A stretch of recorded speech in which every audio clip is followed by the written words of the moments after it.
Hello students, कैसे हैं आप सभी। चलिए आज करते हैं 12th क्लास से हमारा फर्स्ट लेसन है जिसका नाम है द लास्ट लेसन, आखिरी पाठ, जिसको अल्फोंस डोडे ने लिखा है। अल्फोंस डोडे का जन्म फ्रांस में हुआ था। हमारी ये जो कहानी है ये भी फ्रैंको पर्शियन वॉर से रिलेटेड है। फ्रांस और पर्सिया में युद्ध हुआ और पर्सिया ने युद्ध को जीत लिया। Persia captured 2 cities of France, 2 शहरों पर कब्जा कर लिया फ्रांस के। उनके नाम थे एल्सेस और लॉरेन। पर्टिकुलरली जो एल्सेस सिटी है उसके बारे में हमारी ये स्टोरी है। अल्फोंस डोडे का जन्म, जैसे हम बता चुके हैं, फ्रांस में हुआ। वो एक सिल्क मैन्युफैक्चरर के बेटे थे और वो राइटर और नॉवेलिस्ट रहे हैं। उन्होंने साउथ फ्रांस की प्रोविंशियल लाइफ के बारे में सेंटिमेंटल टेल्स लिखी हैं और हमारी ये जो स्टोरी है, कहानी है द लास्ट लेसन, इसमें भी उन्होंने बहुत सारे सेंटिमेंट्स, बहुत सारे इमोशंस को यूज किया है। कहानी बिल्कुल सिंपल है। स्टार्टिंग में हम आपको बतलाते हैं, एक बच्चा है, मेन कैरेक्टर्स इस स्टोरी में हैं। आप ध्यान रखना, इस चैप्टर के राइटर हैं अल्फोंस डोडे और इसके नैरेटर हैं लिटिल फ्रेंच। लिटिल फ्रेंच क्योंकि लिटिल फ्रेंच ने इस कहानी को नैरेट किया है, हमें सुनाया है, हमें बतलाया है। और उसके टीचर हैं, फ्रेंच लैंग्वेज के टीचर हैं, उनका नाम है एम हेमल। ये 2 नाम आप स्टार्टिंग से याद रखेंगे, एम हेमल और लिटिल फ्रेंच। कहानी जब शुरू होती है, little French was going to his school. Little French अपने स्कूल जा रहा था। आप भी ऐसे ही अपने स्कूल जाते हैं। स्कूल जाने के बाद अगर आपने काम, अपना होमवर्क पूरा नहीं किया है, आप सोचते हैं कि मैं स्कूल ना जाऊं, नहीं तो टीचर्स डांट मारेंगे क्योंकि मेरा होमवर्क कंप्लीट नहीं है। सो फ्रेंच वॉज फ्राइटन्ड। फ्रेंच को बहुत डर लग रहा था।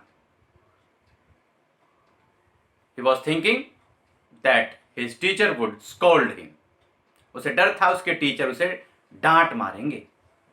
उसके पीछे 2 रीजन्स थे। The first reason was that he was late for school. वो स्कूल जाने के लिए लेट था। And the second reason was that he had not prepared the lessons on participles. That was his homework, and that homework was given by their teacher M. Hamel. ये उनका homework था, बच्चे ने homework नहीं किया था। थोड़ा कंफ्यूजन होता है। पार्टिसिपल्स क्या होते हैं? Participles are descriptive words. They are made from verbs and used as adjectives. विशेषण के तौर पे इनका प्रयोग किया जाता है, क्रिया से इनको बनाया जाता है। फॉर एग्जाम्पल, स्लीपिंग डॉग, इसमें जो स्लीपिंग है ये पार्टिसिपल है।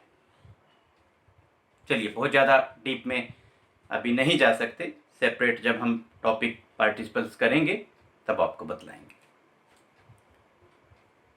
So he had not prepared his lessons on participles.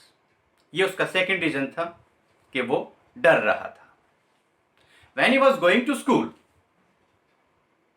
then he saw so many persons, a huge crowd, you can say, in front of the town hall. Town hall क्या है? एक सरकारी building है। And there was a bulletin board. Bulletin board था जिस पर खबरें लिखी जाती थी। In front of that bulletin board, Mr. Watcher, the blacksmith, was standing with his apprentice. Mr. Watcher खड़े थे, वो ब्लैकस्मिथ थे, लोहार थे, और उनके साथ में उनका चेला, उनका शिष्य खड़ा हुआ था। When little Franz was going, Mr. Watcher stopped him and he said that he need not worry, he need not worry, and he need not make such a hurry. आपको इतना ज्यादा जल्दबाजी करने की जरूरत नहीं है. You are having enough time to reach your school. आपके पास बहुत टाइम है, आप आराम से स्कूल पहुंच सकते हैं. ये बातें उनकी होती हैं. उसके बाद में मैं आप लोगों को बतलाना चाहूँगा, नॉर्मल सी बात है, सभी बच्चे स्कूल जाते हैं. बहुत सारे बच्चे जिन्होंने होमवर्क नहीं किया होता वो स्कूल जाने से बचते हैं. फ्रेंच के मन में भी यही बात आई. He thought of running away from school, कि मैं स्कूल से भाग जाऊं. There were so many things, आप लर्न कर लेंगे. There were so many things which were tempting him, जो उसे ललचा रही थी. Which were stopping him for not going to school, which were stopping him from not going to school. कि school मत जाओ, ये चीजें उसे ललचा रही थी. इनमें 3-4 चीजें हैं जिनको आप मेंशन कर सकते हैं. ओपन फील्ड्स, फ्रेश एयर, खुले खेत थे, ताजी हवा थी. Clear weather, clear and bright day, साफ सुथरा दिन था. बर्ड्स वर चर्पिंग, पक्षी चहचहा रहे थे. And the Persian soldiers were drilling behind the sawmill. आरे के पीछे पर्सिया के जो सिपाही हैं वो ड्रिल कर रहे थे, परेड कर रहे थे. ये वो चीजें थी जो छोटे बच्चे को ललचा रही थी. Persian soldiers were drilling behind the sawmill and birds were chirping. एक ये बात याद कर लेंगे आप. When French reached his school, he noticed something unusual. School पहुंचा, उसे उस दिन कुछ असाधारण लगा. उसे ऐसा लगता था कि मैं स्कूल जाऊंगा, चुपचाप अपनी क्लास में जाकर बैठ जाऊंगा. क्योंकि जो यूजुअल डेज में जो यूजुअल साइट्स होती थी उनमें क्या होता था,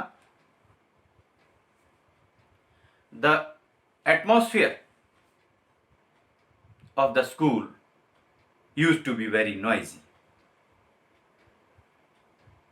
Noise किस किस चीज का होता था? Noise of opening and closing the desks, and the noise created by the students when they used to learn or recite their lessons. बच्चे अपने पाठों को दोहराते थे, उससे शोर होता था. And teachers thumping the tables with their rulers. Teachers अपनी छड़ियों को मेज पर देकर मारते थे, उससे भी आवाज आती थी. बच्चे डेस्क्स को ओपन करते थे, क्लोज करते थे. स्टार्टिंग में जब आप स्कूल जाते हैं आप भी ऐसा ही करते हैं. इन सारी चीजों से शोर होता था. But on that day he noticed that there was a pin drop silence inside his classroom. उसकी क्लास में पूरी तरह से शांति थी. All the students were sitting in their places. सभी बच्चे अपनी अपनी जगह बैठे थे. One more unusual thing he noticed there. एक और बड़ी असाधारण चीज उसने देखी. He saw so many old persons, so many villagers. They were also sitting on the last benches. आखिर के बेंच पे गांव से कई बुजुर्ग व्यक्ति आए हुए थे. उनका आने का पर्पस था. Mister M Hamel was a very strict, very disciplined and very patriotic type of person. बड़े देशभक्त और बड़े अनुशासन प्रिय व्यक्ति एम हेमल रहे हैं. He served in the school for 40 years. 40 साल तक उन्होंने इस स्कूल में पढ़ाया. And the villagers had come to pay a respect to him. for his selfless service. They had come to pay a respect for his selfless service. उनकी निस्वार्थ सेवा के लिए गांव वाले उनको धन्यवाद देने के लिए, उनकी प्रशंसा करने के लिए, उनका आभार प्रकट करने के लिए आए थे। अब लास्ट बेंचेज पे कौन कौन बैठे थे आप नोट डाउन कर लेंगे। देखिए इस कहानी में सबसे पहले आया था मिस्टर वॉचर। मिस्टर वॉचर आपके कॉम्प्रिहेंशन में क्वेश्चन पूछा जाता है, ध्यान रखेंगे आप। Mister watcher was a blacksmith. वो यहाँ क्लासरूम में नहीं थे, लेकिन क्लासरूम में कौन कौन थे? फॉर्मर मेयर, पहले वाले मेयर थे। फॉर्मर पोस्टमास्टर, पहले वाले डाकपाल थे। And old hosier. Old hosier was a farmer, वो किसान थे। And old hosier was having a primer in his hand. Old hosier के हाथ में एक कायदा था, वो उसको पढ़ने की कोशिश कर रहे थे। All the villagers were in a mood of repenting for not taking their education seriously, for not learning their language properly. पछता रहे थे गांव वाले कि हमने अपनी पढ़ाई को गंभीरता से नहीं लिया। And when the classroom teaching was going on, M. Hamel's sister was packing their luggage upstairs. सीढ़ियों से ऊपर एम हैमल की जो बहन है वो अपना सामान पैक कर रही थी।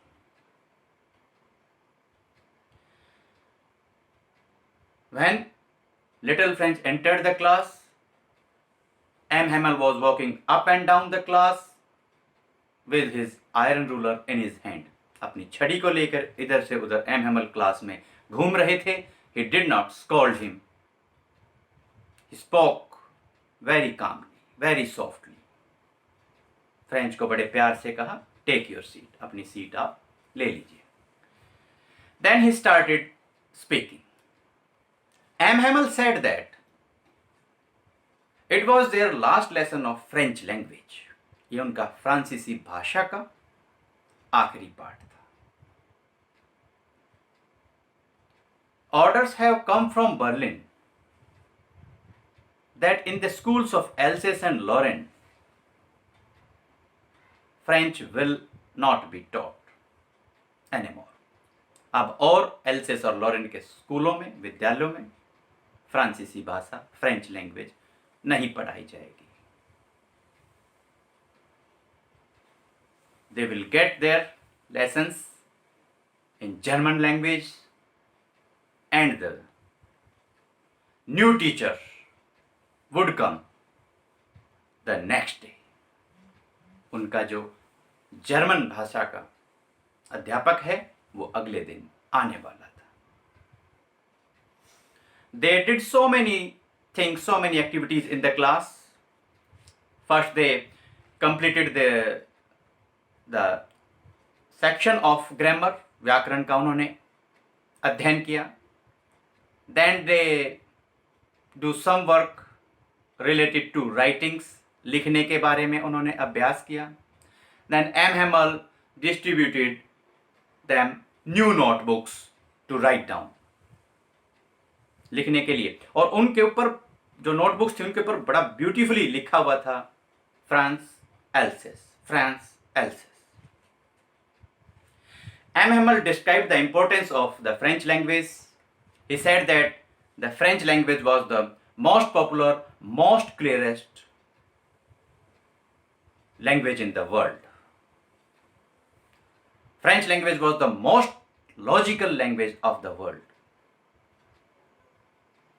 And they should treat their language, that is the French language, as the key to their freedom. If they know their language properly, they can have a hope to get freedom one day. If they don't so, it will be impossible for them to gain regain freedom.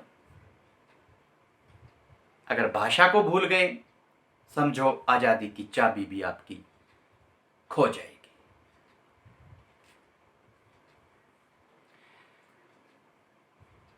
In the very last, M. Hamel started asking questions. He also asked related to participles, and when little French turn came, he was not able to explain participles properly. At that time also the teacher didn't scold him. French participle नहीं सुना पाया, teacher ने अब भी उसको डांट नहीं मारी. He explained so many reasons.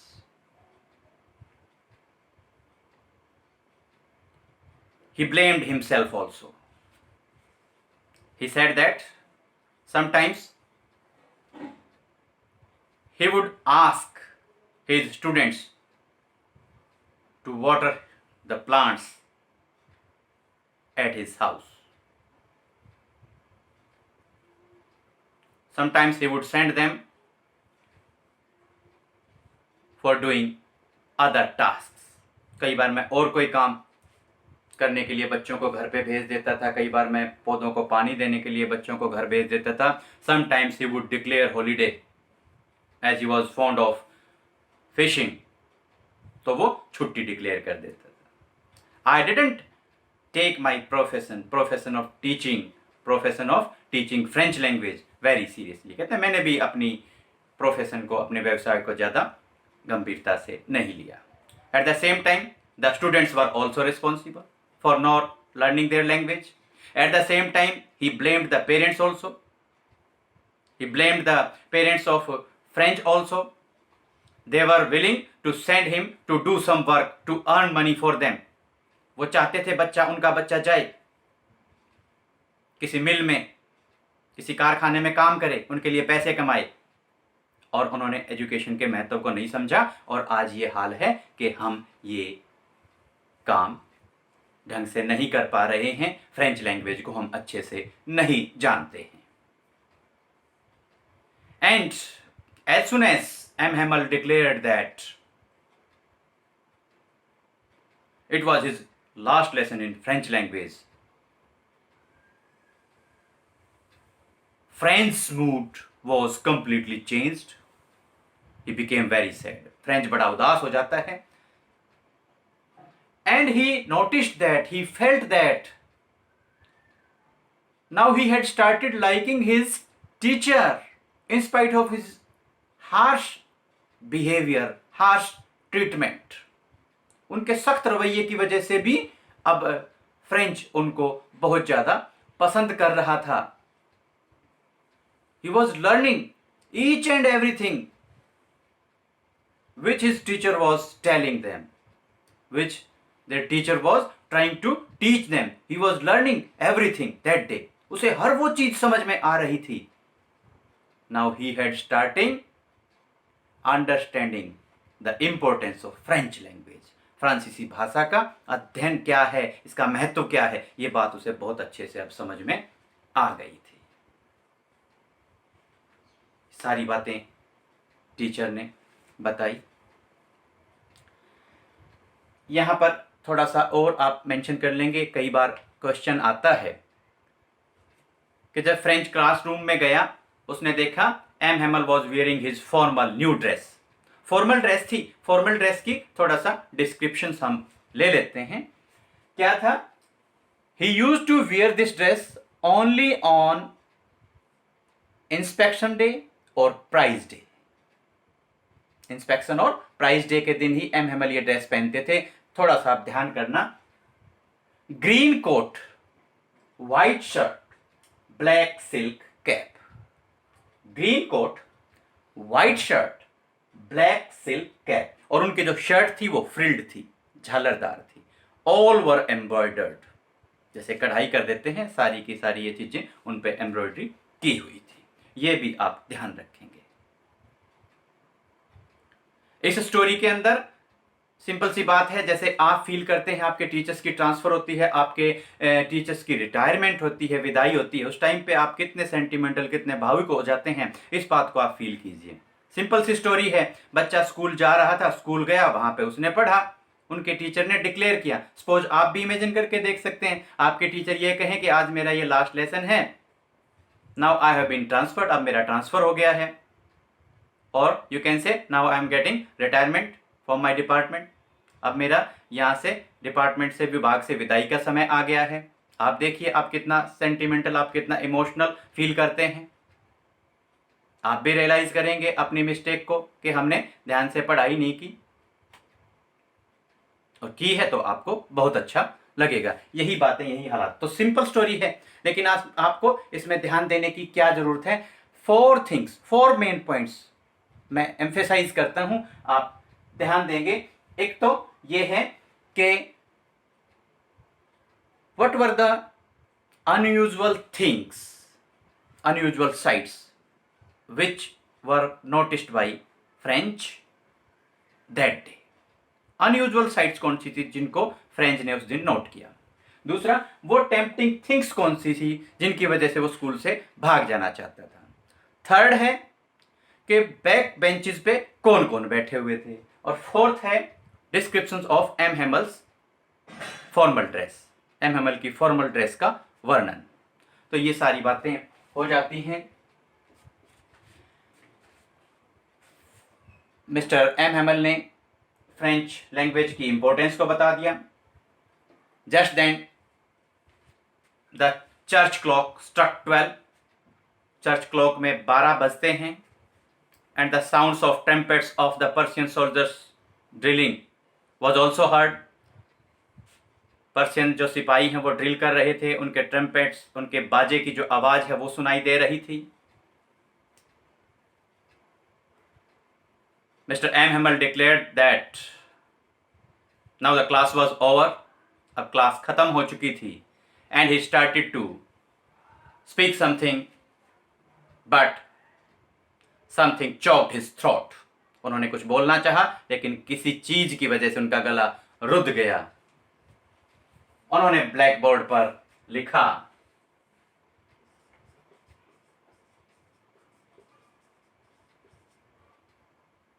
View La France, France हमेशा अमर रहे।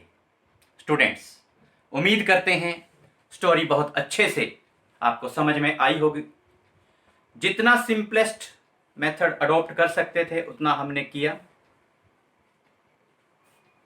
आप अपने सजेशंस कमेंट बॉक्स में डाल सकते हैं। अगली वीडियो में अगले चैप्टर के साथ आपसे फिर होगी मुलाकात। Fine, thank you.